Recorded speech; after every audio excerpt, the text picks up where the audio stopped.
എല്ലാവർക്കും Wayanad real estate എന്ന ഈ ചാനലിലേക്ക് സ്വാഗതം. ഇന്ന് ഞാൻ നിങ്ങൾക്ക് പരിചയപ്പെടുത്തി തരുന്നത് വയനാട് ജില്ലയിലെ പൂതാടി പഞ്ചായത്തിലുള്ള ഒരു 50 സെൻറ് സ്ഥലമാണ്. വളരെ മനോഹരമായ വ്യൂവും ധാരാളം മരങ്ങളുമുള്ള ഒരു പ്രോപ്പർട്ടിയാണിത്. അതേപോലെ തന്നെ നല്ല പ്രൈവസി ഉള്ളതും നല്ല വ്യൂ ഉള്ളതുമായ സ്ഥലം. റിസോർട്ടിനും അതേപോലെ തന്നെ ഹോം സ്റ്റേക്കും പറ്റിയ സ്ഥലമാണ്.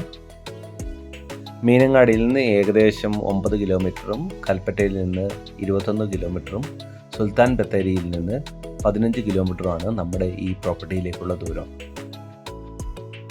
ബസ് റൂട്ടിൽ നിന്ന് വെറും 150 മീറ്റർ മാത്രമാണ് നമ്മുടെ പ്രോപ്പർട്ടിയിലേക്കുള്ള ദൂരം. വയനാട്ടിൽ തണുപ്പുള്ള ഏരിയയിൽ ഒരു ചെറിയ വിലയ്ക്ക് ഒരു പ്രോപ്പർട്ടി മേടിക്കാൻ താല്പര്യമുള്ളവർക്ക് പറ്റിയ സ്ഥലമാണിത്. ഈ സ്ഥലത്തിന് മൊത്തത്തിൽ ചോദിക്കുന്നത് 13,50,000 രൂപ മാത്രമാണ്. ഇതുപോലെയുള്ള കൂടുതൽ വീഡിയോകൾ കാണുവാനായി വയനാട് റിയൽ എസ്റ്റേറ്റ് എന്ന ഈ ചാനൽ സബ്സ്ക്രൈബ് ചെയ്യുക. അതേപോലെ തന്നെ വീഡിയോ ഇഷ്ടപ്പെട്ടാൽ ഷെയർ ചെയ്യാനും ലൈക്ക് ചെയ്യാനും മറക്കല്ലേ. പുതിയ വീഡിയോ ആയിട്ട് വരുന്നതുവരെ ബൈ ബൈ.